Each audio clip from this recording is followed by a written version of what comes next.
Bonjour à tous et à toutes et bienvenue à ce dialogue Vitam intitulé Pour un sport en santé, reconnaître, protéger et soutenir les officiels. Mon nom est Félix Quintin et je suis étudiant à la maîtrise en psychopédagogie au département d'éducation physique de l'Université Laval et membre étudiant de Vitam, qui est le centre de recherche en santé durable. C'est à ce double titre que j'ai le plaisir d'agir comme modérateur aujourd'hui. Avant d'aller plus loin, je souhaite souligner que Vitam, l'Université Laval et le CIUS de la capitale nationale se situent sur les territoires traditionnels non cédés des Hurons-Wendat et des Wabanakis. Nous tenons à reconnaître ces terres qui nous permettent de nous rassembler aujourd'hui.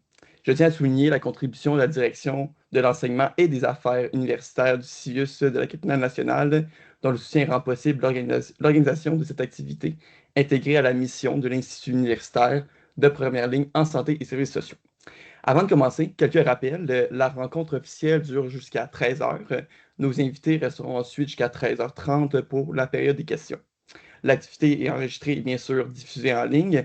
Les micros et caméras restent désactivés pendant la discussion et réactivés lors des questions. Vous pouvez utiliser le chat en tout moment pour vos questions et je relayerai aux panélistes par la suite. Pour l'attestation de participation, un lien sera partagé dans le chat en fin de séance. Sans plus tarder, je passe la parole à notre animatrice Stéphanie Radichevski, chercheuse régulière à Vitam, ainsi qu'à la chaire de recherche sécurité et intégrité en milieu sportif et professeure adjointe à la Faculté des sciences de l'éducation de l'Université Laval. Elle nous présentera le contexte du dialogue, les objectifs et nos trois panélistes. Bon dialogue à tous et à toutes. Merci beaucoup, Félix. Bonjour à tous et toutes. Merci d'être avec nous aujourd'hui. Donc, je commencerai en disant que c'est un sujet qui me tient particulièrement à cœur, à la fois dans mes travaux de recherche, mais aussi dans mes interventions, mes contributions dans le milieu sportif. Donc, aujourd'hui, on va parler de la réalité des officiels, des arbitres, des juges, ces acteurs, des actrices qui sont essentiels au milieu sportif, mais qui demeurent encore généralement peu visibles dans les discussions, dans les médias, dans la recherche et surtout dans le sport en santé. Donc, quand on pense au sport en santé, au sport sécuritaire, on pense très rapidement aux athlètes et c'est normal. On pense aussi aux entraîneurs, mais trop peu souvent, on pense aux officiels.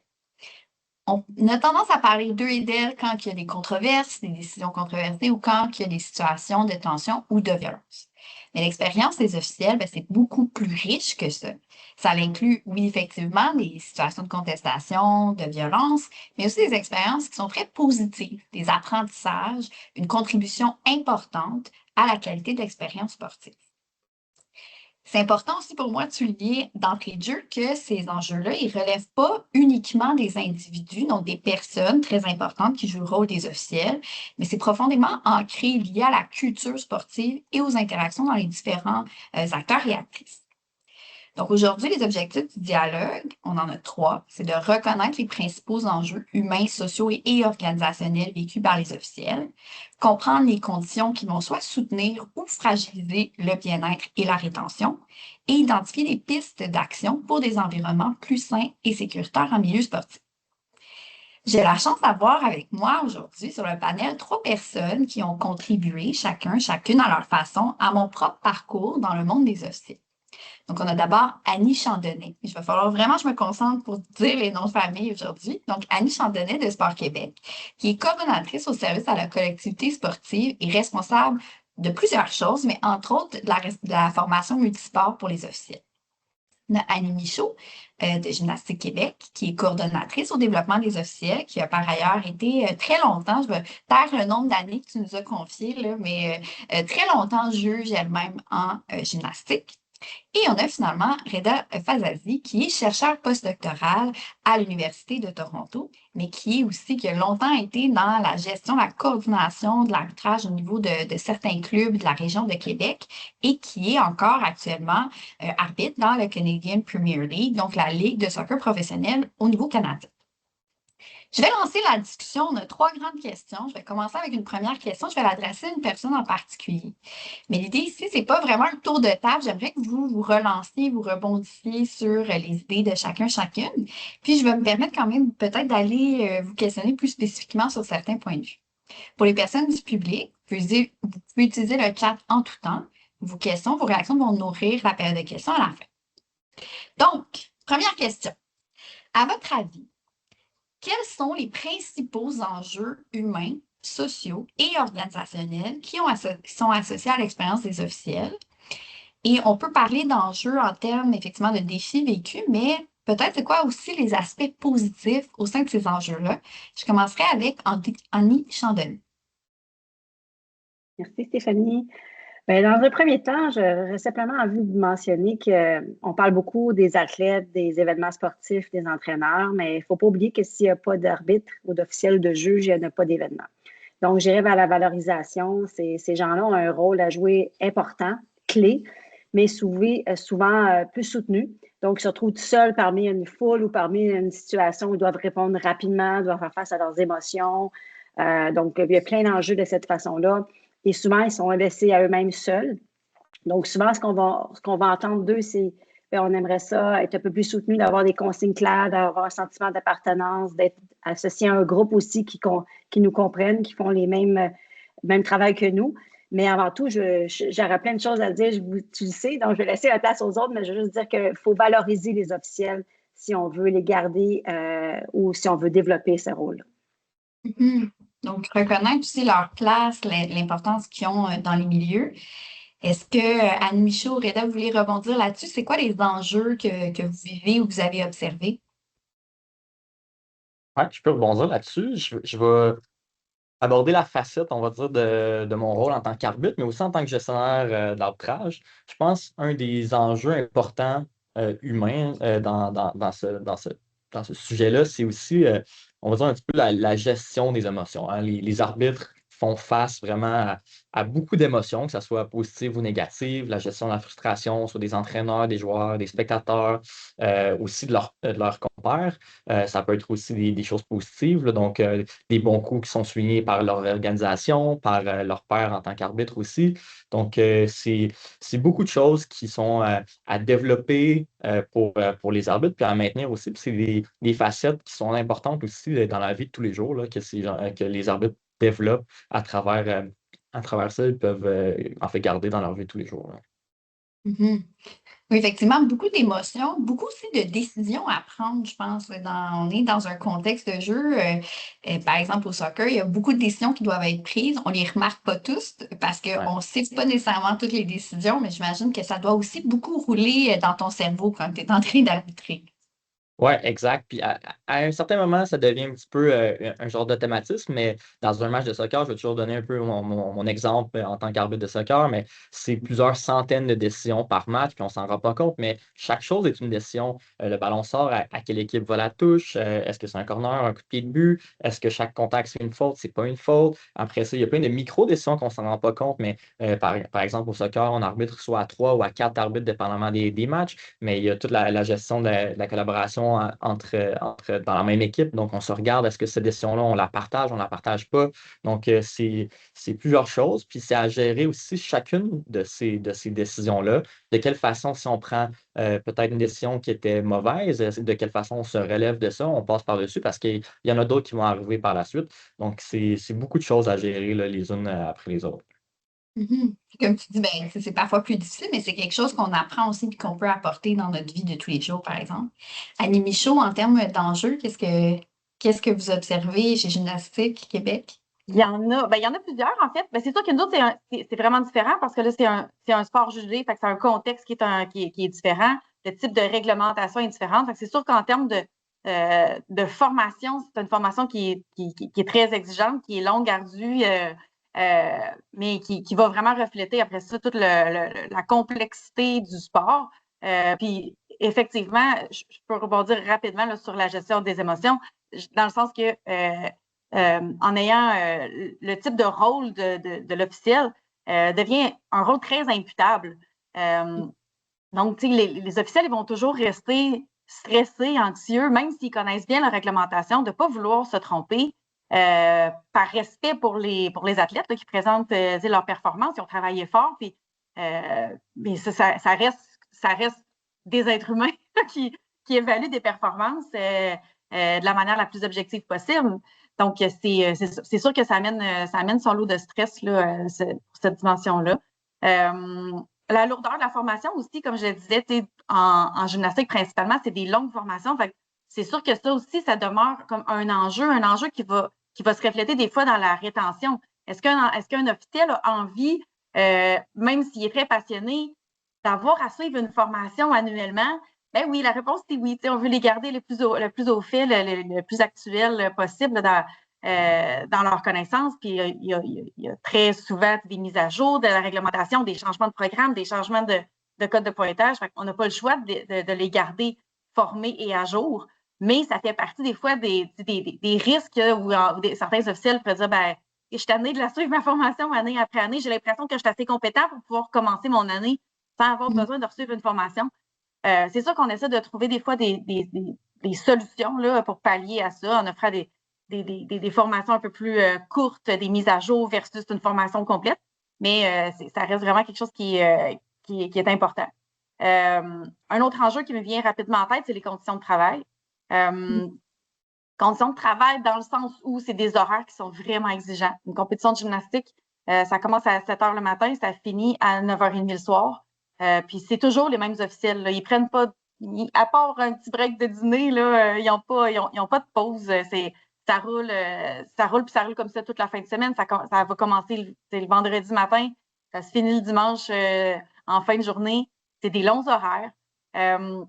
Il y a du bruit, c'est sûr qu'il y a des sports qui sont encore plus bruyants que les nôtres. Là. Nous autres, nos officiels sont assis relativement confortablement, mais ça reste exigeant, ça demande une concentration constante. Puis, tu sais, plus tu prends de l'expérience, meilleure va être ta concentration, mais quand c'est des jeunes juges qui commencent, peuvent être un peu intimidés, se laisser déconcentrer, se laisser distraire là, par l'environnement. Fait que, oui, c'est au niveau de la condition de l'horaire de travail. Puis on ne se cachera pas, ben les officiels, c'est pas, sont clairement pas aussi payés que les chercheurs. J'ai aucun doute là-dessus. Les officiels font vraiment ce travail-là. C'en est presque un passe-temps par passion. Mais ça reste un enjeu. Ça reste un enjeu de valorisation, puis de rétention, de reconnaissance. On fait ce qu'on peut avec les moyens qu'on a. Je sais que nous, on est une fédération, on est très concurrentiel en matière de reconnaissance de nos officiels. C'est pas le cas partout. Là. Je ne peux pas me faire la porte-parole des officiels de tous les sports, mais je sais qu'il y a des sports où c'est bénévole d'être officiel. Là. Fait que ça, c'est ça. Faut garder en tête que, tantôt Annie le disait, il n'y a pas d'officiel, il n'y a pas d'événement, mais la dimension de la reconnaissance du travail, là, que ce soit monétaire ou ça reste un enjeu qu'il faut garder en tête. Merci Annie. Puis justement, j'ai envie, oui, c'est ça, Annie Chandonnet, ben vas-y, j'allais te refaire la passe, mais vas-y, à brûle pour point. Ben, moi, ce que je trouve ça super intéressant, ce que les collègues mentionnent, mais au-delà de l'humain que j'ai mentionné tantôt, ils font face à des émotions, mais ils doivent aussi collaborer avec plein d'autres personnes. Ils sont tout seuls parmi, mettons, ils sont des ambassadeurs parce qu'ils sont pointés du doigt s'il y a quelque chose qui ne va pas bien, plus souvent ça que le positif. Ils sont des communicateurs parce qu'ils doivent partager les règlements, communiquer avec les athlètes, les parents, etc. Ce sont des partenaires aussi de plein de rôles, les organisateurs, des comités, des responsables de sites, etc. Fait que, au-delà de leur rôle directement terrain quand ils sont en action, bien, ils doivent composer avec plein de choses. Puis ça, bien, c'est un atout pour l'humain, pour le jeune athlète qui commence dans son développement, mais c'est aussi parfois des défis. Donc, de là l'importance de bien les accompagner, puis de les soutenir et avoir un encadrement. Mais fait que c'est ça. Je voulais juste mentionner qu'au-delà de leur gestion, ils n'ont pas juste une gestion des émotions sur le terrain, mais ils ont une gestion de plein d'autres atouts autour d'eux autres. Effectivement, puis ça m'amène un peu à une petite question, mais je pense que un des éléments pour moi qui est important, c'est reconnaître l'importance du rôle, mais aussi la complexité du rôle qui amène, comme vous dites, son lot de défis, mais aussi comme ça que les personnes peuvent se développer, faire des apprentissages à travers ces défis-là. Puis je pense qu'ils le font, comme Annie Michaud l'a dit, parce qu'ils sont passionnés, parce qu'ils veulent contribuer au sport. Et comme Annie Chandonnet, tu dis, il y a l'importance aussi au niveau du soutien organisationnel. Puis ça, si je peux amener mon côté de chercheur, on sait en recherche que ça peut faire une différence dans les officiels qui décident de rester, ceux et celles qui décident de quitter, le soutien qu'ils vont percevoir de l'organisation.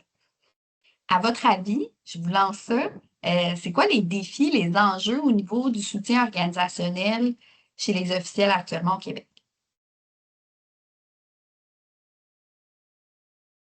Je peux peut-être commencer avec ça. J'irais avec un des aspects, je pense, crucial et fondamental, c'est vraiment euh, la formation, le développement que l'organisation va fournir à l'arbitre, à l'officiel. Donc, ça, c'est vraiment quelque chose d'important parce que avec le sentiment en fait de formation et de confiance en soi qui vient avec la formation, bien, il vient en fait le- on va dire la nécessité ou l'envie de rester dans ce milieu-là, avec plus ou moins bien, d'autres pressions en dehors, mais ce sentiment-là de confiance en soi qui vient par la formation continue et l'accompagnement aussi, là, comme ça a été mentionné précédemment, c'est des choses qui sont nécessaires. Donc, ça a été montré, je pense que Stéphanie, de toute façon, tu avais déjà publié là-dessus, ou en tout cas, tu as travaillé là-dessus sur l'aspect à quel point, en fait, l'accompagnement chez les jeunes officiels va avoir un impact, en fait, sur la rétention.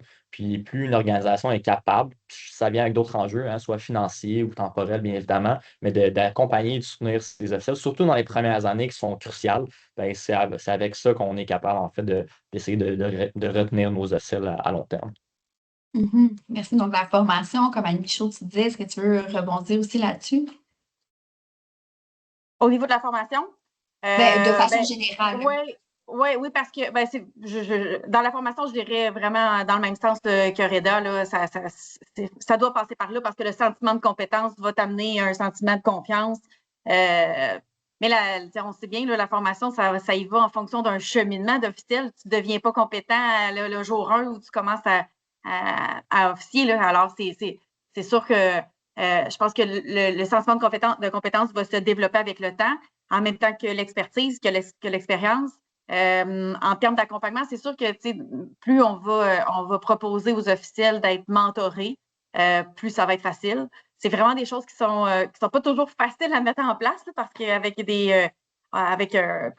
ça dépend des bassins d'officiels disponibles pour faire du mentorat, des horaires et tout ça, mais c'est sûr que la formation, ça en fait grandement partie. Puis je dirais aussi que le type d'encadrement qu'une fédération va être capable d'offrir à ses officiels va vraiment jouer un rôle différent, je dirais, là, selon le type d'encadrement. Nous, chez Gymnastique Québec, nos officiels ont quand même la chance d'avoir un encadrement assez structuré.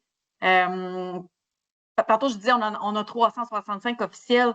C'est sûr que ça demande un bon encadrement. On a 6 disciplines. Fait qu'on essaie de pouvoir offrir un système de coordination là, pour chacune des disciplines. C'est des gens qui ne travaillent pas nécessairement à la fédération. C'est vraiment des officiels qui ont été ciblés là, pour agir à titre de coordonnateur. On a un système de juge ressources aussi qui va s'adresser directement à tous les officiels de niveau débutant régional. Alors, ceux qui commencent, là, pour pas qu'ils se sentent trop abandonnés et laissés à eux-mêmes là, quand ils commencent à travailler. Alors, ils ont un type d'accompagnement là, un petit peu plus pointilleux pour leur développement, pour leur formation, pour la supervision, l'encadrement lors des compétitions. Alors, par les juges ressources au niveau régional. Donc, je pense que plus l'encadrement va être présent, plus l'officiel va se sentir en confiance, puis va avoir envie de rester et de progresser là, dans sa structure. Mm-hmm. Puis de sentir que justement aussi des ressources qui sont disponibles en cas de besoin. Là. Oh oui. Plus il y en a, vraiment, c'est ce qui va faire une différence. Là. Adeline Chandonnet, je voyais que tu voulais prendre la parole, puis je t'inviterai aussi peut-être avec Sport Québec, tu as peut-être un point de vue un peu plus large sur plusieurs sports. Donc, on a des experts de certains sports, mais est-ce que tu as des idées sur, est-ce qu'il y a des tendances au niveau du soutien, de l'accompagnement? Présentement, on est de plus en plus dans les partages de bonnes pratiques d'une fédération à l'autre. Donc, c'est de rassembler les gens qui sont porteurs de dossier puis de discuter entre eux, de voir qu'ils ne sont pas tout seuls, même si c'est des sports différents, ils ont des similitudes. Puis des fois, ils mettent en application certaines activités qui peuvent être facilement transférables d'un sport à l'autre. Dans la formation multisport, on le voit aussi, vu que ça s'appelle multisport, on a plusieurs officiels qui viennent échanger. Puis de là sortent des discussions très riches. Puis des gens disent « Ah, je suis content d'avoir parlé avec un autre sport parce que ça m'a donné des idées. » Puis au-delà de ça, il ne faut pas oublier que la personne qui devient officielle, là, on va parler plus une jeune officielle, ne va pas dire j'ai décidé, moi, je vais être officielle avec tous les enjeux qu'on entend parler, mais souvent, c'est des passionnés de leur propre sport. Donc, au lieu d'aller vers au niveau athlète, peut-être qu'ils ont arrêté, là, au lieu d'aller vers l'entraîneur, ils vont aller vers l'officiel. Donc, au départ, c'est la passion qui les amène. Et après ça, c'est le sentiment d'appartenance avec d'autres personnes qui aiment les mêmes passions qu'eux autres. Puis, c'est d'amener aussi la fédération à une culture positive, c'est-à-dire de la valorisation, mais aussi d'avoir des gens d'expérience qui vont être là pour être là où si tu as besoin, appelle-moi, ou dans les formations, justement, d'avoir des gens d'expérience avec des nouveaux qui vont dire, ben je vais t'accompagner. C'est ça qui va faire la différence. Freda, il l'a mentionné aussi, c'est ultra important d'avoir du mentorat, mais des fois, le mot mentorat fait peur, on n'a pas les outils, mais simplement, lors d'un événement annuel, que ce soit d'organiser un souper de tous les officiels de la région, là, les gens se mettent à discuter, créent des affinités, donne-moi ton numéro de téléphone, ou, je pense qu'il faut partir de là. Puis oui, en tant qu'organisation, on est en train, du Sport Québec, de mettre en place justement un peu de communauté de partage. Stéphanie, tu connais bien, mais d'amener les porteurs de dossiers à parler entre eux, puis à échanger sur des outils.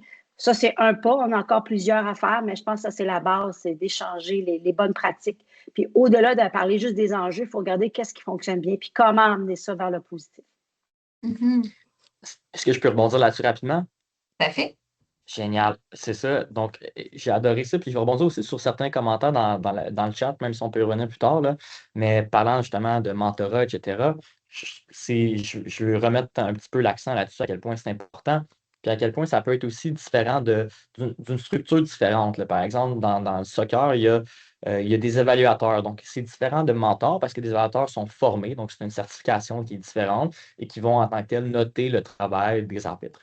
Mais les mentors, c'est différentes personnes qui peut-être ne sont pas évaluateurs, mais qui sont juste des gens avec plus d'expérience et qui vont surtout accompagner, puis comme le commentaire le dit, dans les premières années, puis surtout, j'ai travaillé dans plusieurs clubs dans la région de Québec, comme je disais, puis d'essayer d'avoir des mentors sur les premiers matchs des arbitres, ça fait toute une différence sur la confiance en soi, hein. Il y a beaucoup d'officiels qui commencent à jeune âge au soccer, entre autres, et dans d'autres sports aussi. Ça fait toute une différence là-dessus. Puis l'autre commentaire qui a été mis dans le chat, c'est sur le parcours. Puis ça aussi, c'est un impact important sur la rétention, un peu plus long terme, on va dire, des officiels, pas nécessairement dans les premières années, mais un officiel qui est là depuis déjà 4-5 ans, ben, des fois, c'est important de montrer c'est quoi, en fait, s'il y a une progression possible, c'est quoi les débouchés, les opportunités possibles. Ça fait tout un changement pour certains officiels qui, comme Annie l'a dit, sont là par passion pour le sport. Puis des fois, la passion, mais tu as envie de la pousser au plus haut niveau possible. Puis, je parle aussi de mon point de vue personnel. Je suis arbitre dans la Ligue professionnelle au Canada, mais après plusieurs années, j'en suis arrivé là. Puis c'est grâce à certaines personnes, des mentors, qui m'ont dit, ben, regarde, voici le cheminement possible pour se rendre là, voici comment on peut faire pour s'y rendre. Je pense que c'est important dans la rétention à long terme des officiels. Effectivement, ben, je vous remercie. Dans le fond, ça l'ouvre aussi un peu sur notre deuxième question qui concerne plus les conditions de pratique. Donc, comment est-ce que certaines conditions de pratique ou dynamiques organisationnelles peuvent soutenir ou fragiliser le bien-être et la rétention des officiels? On a déjà entré un peu dans le sujet en parlant d'accompagnement, de l'importance de la reconnaissance du rôle, du mentorat.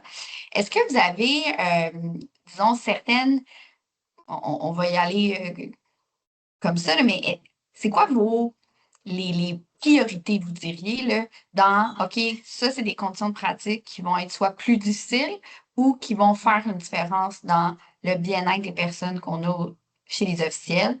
Je commencerai avec Annie Michaud. Ce qui va faire que ça va être dans un environnement le plus favorable possible, le climat de travail. Le climat de travail qui soit entre collègues ou avec l'organisation. Je pense que plus les paramètres sont clairs avec l'organisation, c'est quoi l'horaire précis de travail, quel est l'horaire, quelles sont les conditions. Je pense que ça déjà à la base, ça clarifie un peu les attentes. Comme quand je le disais tantôt, c'est des longues fins de semaine. Fait que c'est sûr que s'ils ont une idée vraiment de l'ampleur de la charge, ça va aider. Mais aussi le climat de travail avec les pairs. Je veux dire, c'est tous des humains, puis à travailler ensemble pendant des 12-14 heures par jour, à un moment donné, ça peut créer il peut y avoir des petits conflits, des conflits autant qui peuvent être professionnels, sur s'obstiner sur une note ou sur de la réglementation ou avoir des petits conflits interpersonnels qui partent juste de la personnalité de chacun. C'est d'être capable de jongler avec ça. Fait que ça, c'est vraiment une dimension, là, c'est vraiment une facette qui est très importante, je dirais, le respect puis le climat de travail. Au niveau organisationnel, là, ça va vraiment jouer sur le fait qu'on passe une belle journée, je veux dire qu'on apprécie, que l'expérience est positive pour l'officiel.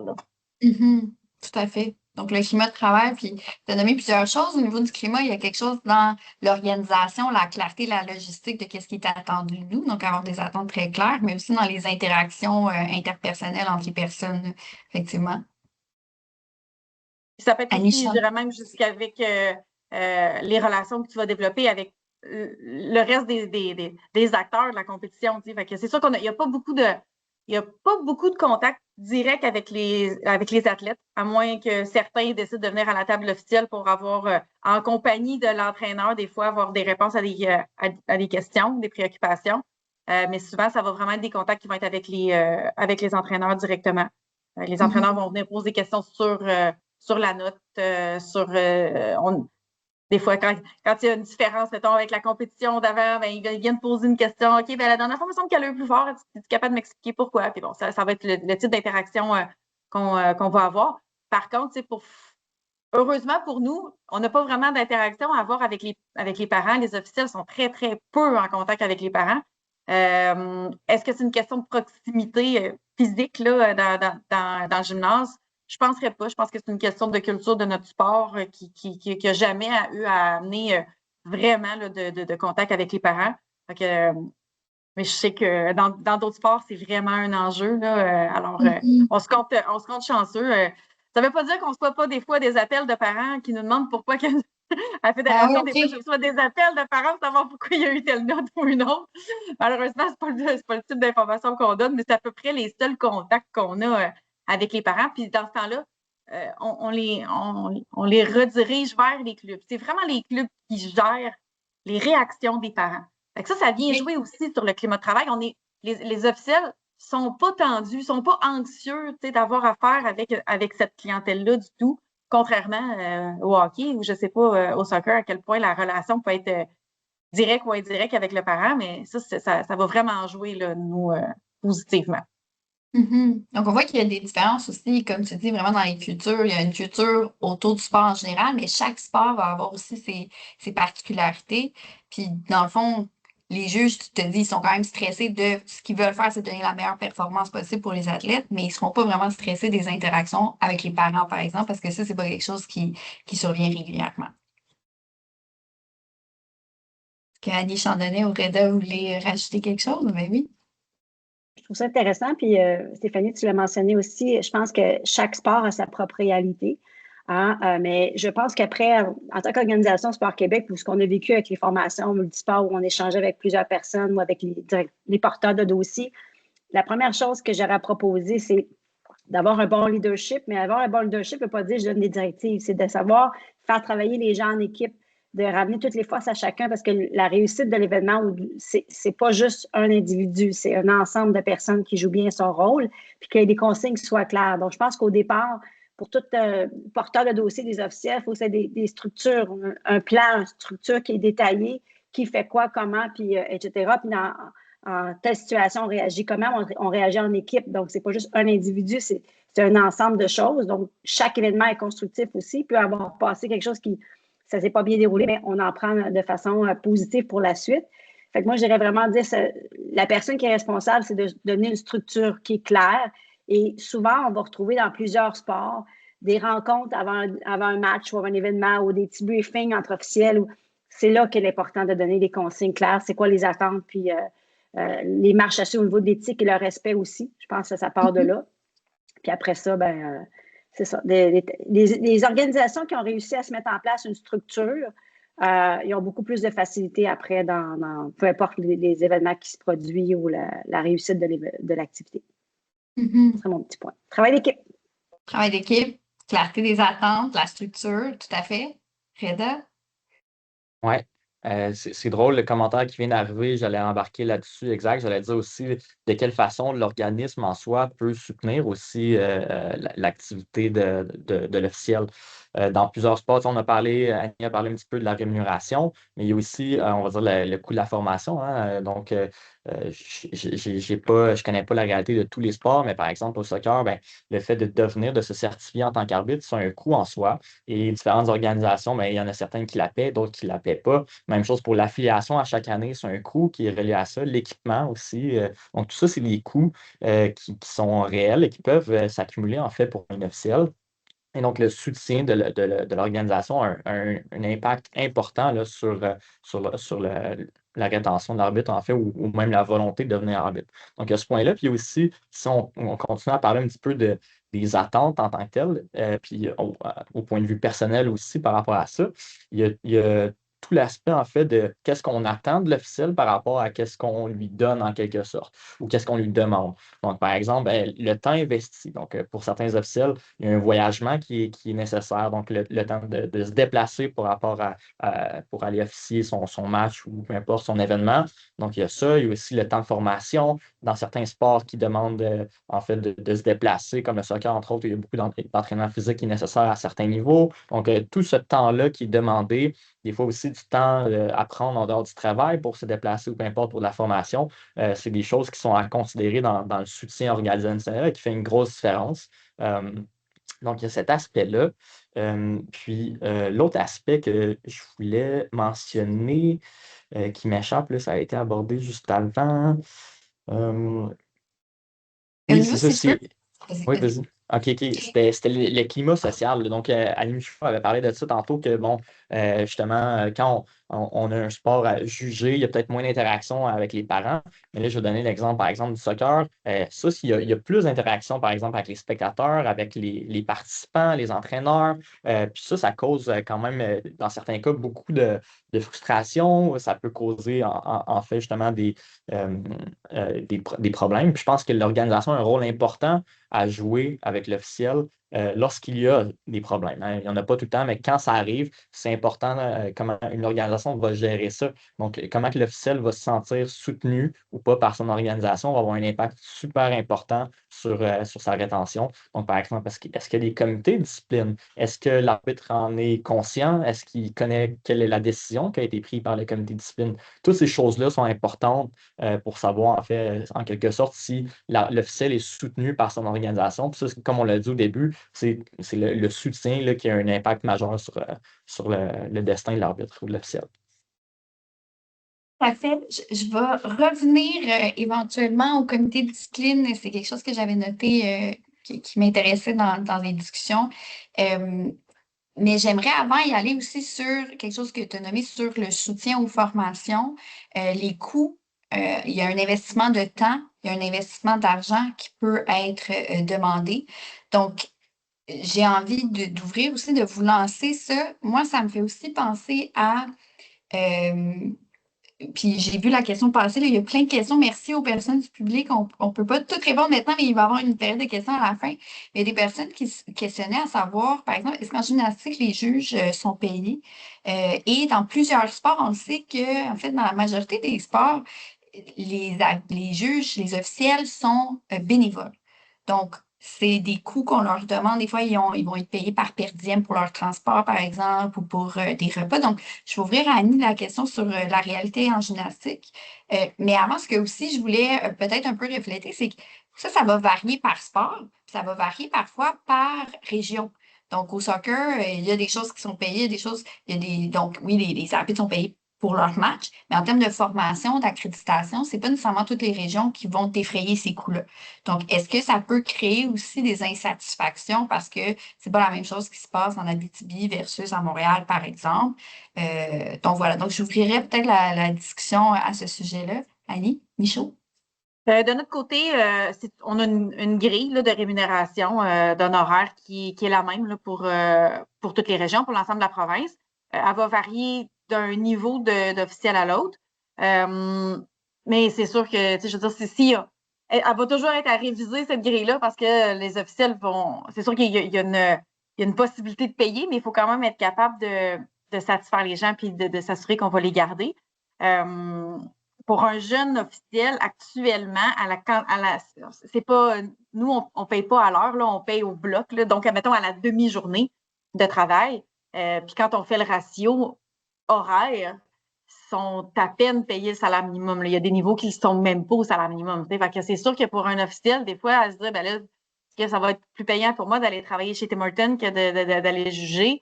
C'est là que la dimension de la reconnaissance autre, du sentiment d'appartenance, puis de la passion, puis c'est vraiment de venir travailler par passion, va venir prendre tout son sens. C'est pas un emploi, là, ils ne considèrent pas comme un emploi. Il n'y a pas un officiel au Québec, là, en gymnastique, qui va travailler comme officiel à temps plein. Là, ça peut pas être un emploi. Cela étant dit, dans d'autres provinces, c'est le cas. Il y a des provinces, je pense à la Colombie-Britannique, l'Ontario, c'est vraiment plus payant d'être officiel en gymnastique. Est-ce que nous, on est rendu là? Est-ce qu'on a les mêmes moyens de payer? Est-ce que, je veux dire, la réalité est vraiment différente? Possiblement que le coût d'inscription pour un athlète va être plus élevé aussi pour pouvoir subvenir à la rémunération des officiels. C'est toute une structure là, qui est à mettre en place, qui est différente. Mais oui, pour répondre à la question, en gymnastique, les officiels sont rémunérés, puis on essaie que ça soit le plus avantageux possible. Toutes les dépenses sont payées, le kilométrage est remboursé, puis tous les repas sont offerts sur le site de compétition là, par le comité organisateur. Puis encore là, c'est toujours une question à se poser. Qui paie? Qui paie pour les officiels? Nous, on est en train de réviser potentiellement notre structure, mais actuellement, ce sont les comités organisateurs des compétitions qui vont payer. Mais c'est des OBNL. C'est sûr que leur capacité à payer n'est pas sans fin. Là. L'autre fois, je fais un petit aparté rapide. Là, on parlait avec un responsable des officiels chez Cheer Québec. Eux autres, c'est organisé par des gros événements privés. Les comités organisateurs, ça n'a rien à voir. Fait que c'est sûr que les officiels vont avoir une rémunération qui va être en conséquence aussi. Fait que c'est vraiment des réalités. Les réalités sont différentes, fait que ça va amener une rémunération différente aussi. Là. Mais on est quand même chanceux parce que des fois, quand on se compare, on se console, là, nos officiels ne sont pas bénévoles, puis on réussit à en avoir beaucoup à les garder. Là. Fait que, Merci Annie Michaud. Annie Chandonnet, je ne sais pas si tu veux glisser un mot là-dessus, parce que vous avez quand même, puis dans la FMO, vous voyez quand même pas mal de différents sports. C'est quoi la réalité au niveau des conditions salariales? C'est très partagé. C'est très partagé. C'était un de mes enjeux personnels au début. Stéphanie, je t'en avais parlé quand on a commencé les multisports où on voyait échanger les gens. Ils disaient, ah oui, vous êtes payés, vous autres, pas nous autres. Là. Fait que je me disais, oh mon Dieu, qu'est-ce qu'on vient de faire là? Mais au contraire, ça l'a amené, comme Annie mentionne, il ne faut pas dire, ben moi, on est payé, puis nous, on n'est pas payé. Il y a un contexte, il y a une structure, il y a un événement privé versus un événement public. Mais ce que je vais revenir à travers ça, c'est que pour avoir côtoyé ou parlé avec plusieurs officiels par le cadre des formations, ils sont là par passion au départ. Fait que le fait que oui, ils vont aller passer un long week-end, ils sont contents d'être là parce qu'ils vont rencontrer des gens intéressants, des gens qui vont partager. C'était un sentiment de hey, je m'en vais passer un week-end avec d'autres personnes dans mon sport, j'aime ça. Fait que c'est cet élément-là, heureusement, qui parfois fait en sorte que ça vit encore. Mais oui, peut-être éventuellement, il faudrait se pencher sur est-ce qu'il faut égaliser, est-ce qu'il faut, c'est sur différents enjeux. Donc, je serais mal placée pour apporter la réponse, mais c'est quelque chose à y réfléchir là-dessus. Moi, l'emphase que je mets, c'est sur, ce sont tous des passionnés regroupés dans un même sport. Tout à fait. Puis je veux juste m'assurer, je voulais répondre à la question parce que je ne sais pas si tout le monde sait c'est quoi de connaître vraiment cette réalité-là, puis de dire, OK, ben oui, ils sont parfois payés. Si on fait le calcul à l'heure, comme Annie Michaud dit, parce qu'au soccer aussi, ils sont payés, mais si on fait le calcul à l'heure, ça commence à diminuer. Il y a plein de sports où c'est bénévole. Je pense pas que la solution pour la recette magique, puis j'aimerais pas que les gens retiennent que ce qu'on dit, c'est qu'il faut payer tout le monde puis payer plus cher. Je pense pas que c'est ça la solution miracle du tout, mais je pense que c'est une réalité quand même à connaître. Puis peut-être que ça nous permet d'apprécier encore plus le travail des officiels quand on réalise à quel point ce sont des passionnés qui sont là beaucoup plus pour contribuer à leur sport que pour faire des sous en quelque sorte. Reda, j'aimerais revenir à l'aspect des comités de discipline, des sanctions. Je sais que c'est pas la réalité de tous les sports, mais c'est quand même une réalité dans certains sports. Je sais que quand on parle de soutien organisationnel, ça va être notamment quand il y a des événements difficiles qui vont être vécus. Donc, comment tu le vis, toi, ou est-ce que tu as des suggestions, des conseils par rapport à ça, sur comment ça peut avoir un impact positif ou négatif sur le bien-être des officiels? Ouais. Ben, premièrement, je pense que du point de vue organisationnel, avant même d'arriver au comité de discipline, peu importe, puis ça revient à ce qu'on discutait un petit peu avant, tout l'aspect humain puis du climat social qu'il y a entre arbitres dans l'organisation. Je pense qu'il y a un point important là-dedans. Quand un officiel vit un événement difficile, ben, toute la, tout le soutien par l'organisation. Donc, premièrement, juste du point de vue humain, est-ce qu'il y a un appel entre, peu importe, le responsable, la personne responsable et l'officiel, pour savoir comment va la personne. Premièrement, juste ça, ça fait déjà une différence énorme. Puis ensuite, il y a, bon, tout le processus derrière ça. Donc, comité de discipline. Il ne faut pas oublier que normalement, en tout cas au soccer, les officiels sont les yeux, on va dire, de l'organisation. Donc,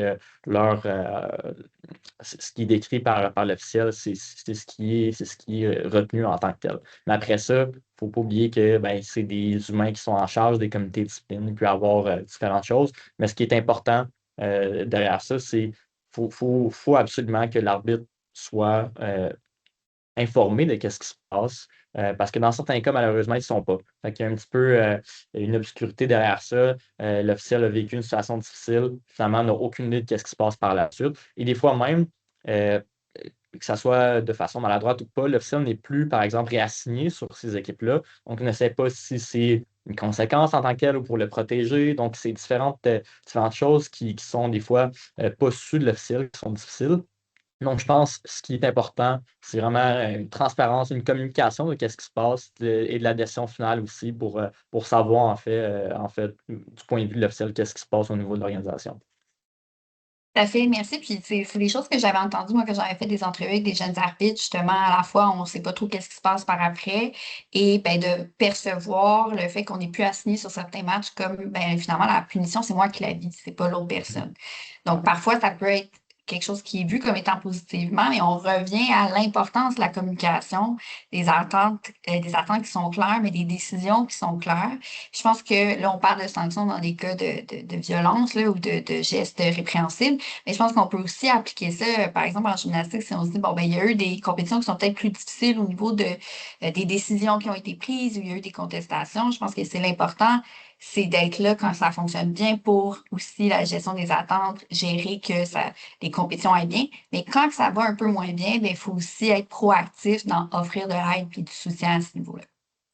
Ça, Stéphanie, si je peux me permettre, oui, vas-y, on rapidement. bouclerait sur ça.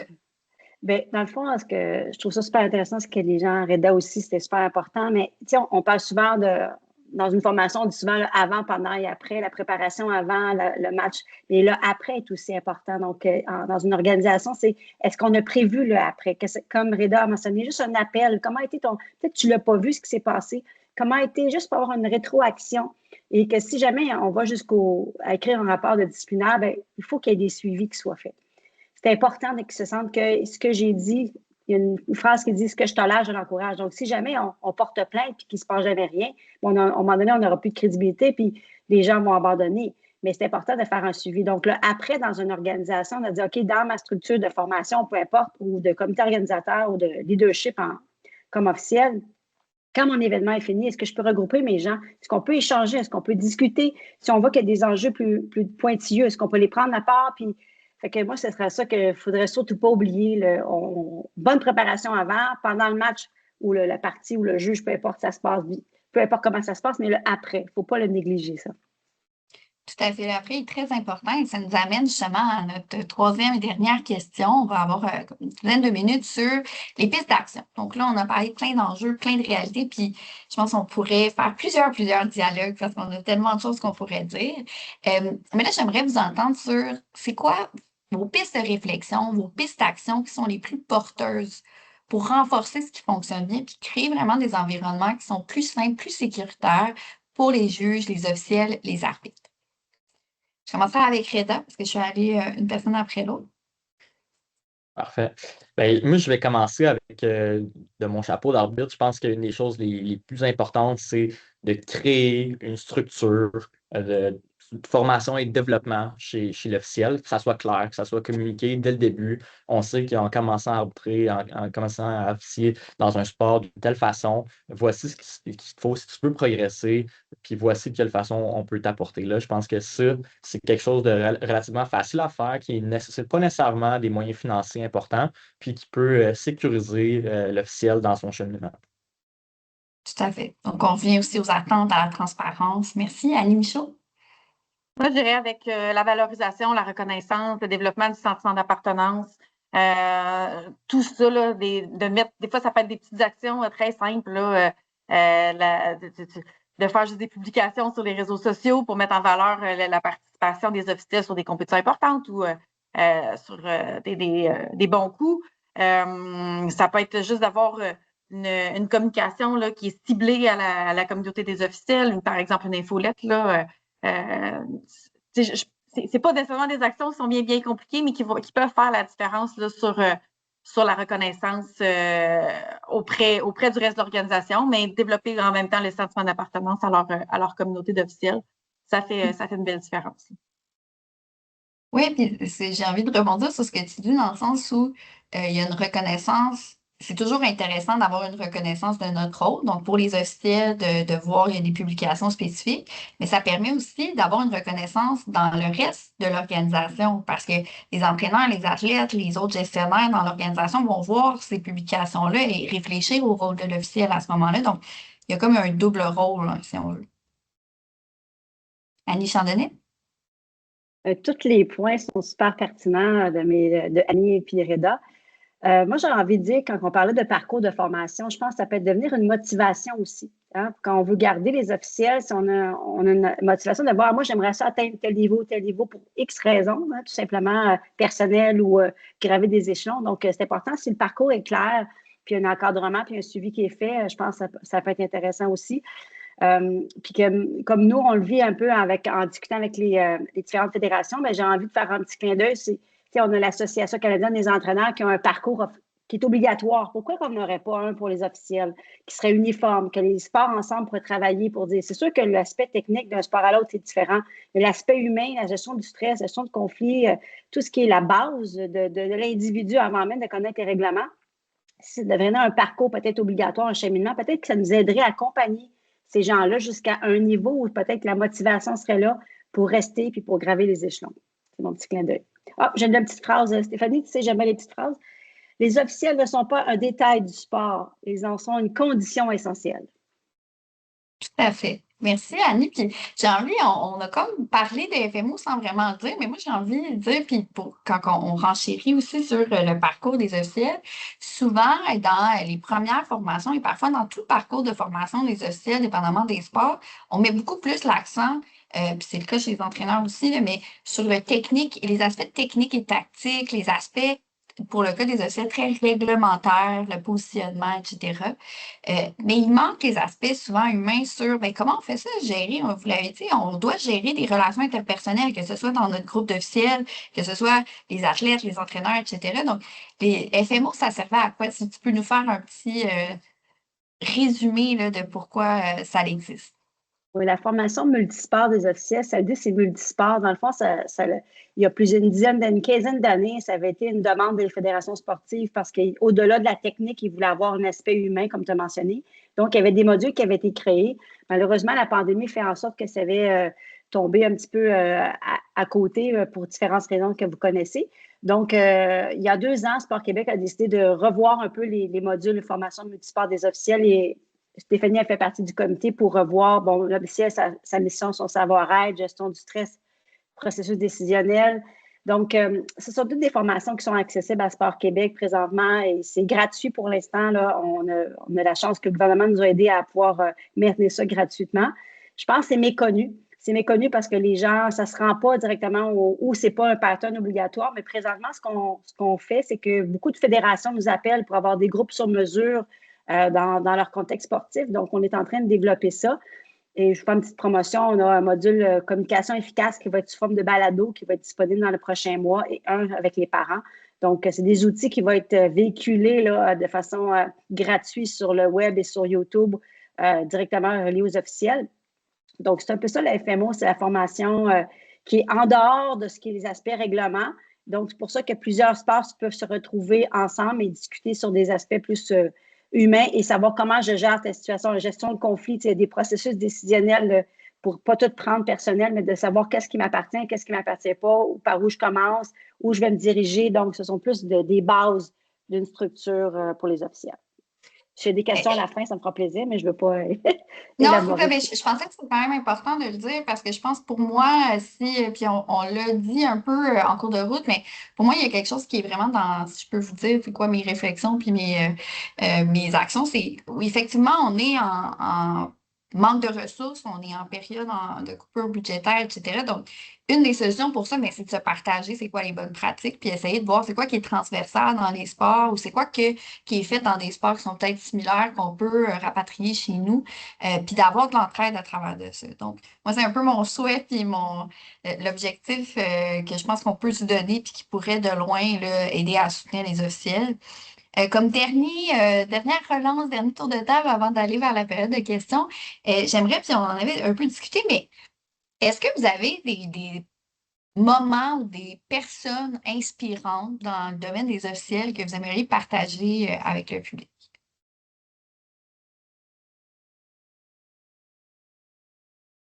Vas-y, Annie Chandonnet. Ah, ben, Laquelle? Annie Chandonnet. Est-ce qu'on nomme des personnes ou des gens qui nous ont inspirés? Parce qu'il y en a plusieurs, là, je veux dire. Il y a pas juste... Un cas inspirant, là, ça peut être moi, une personne.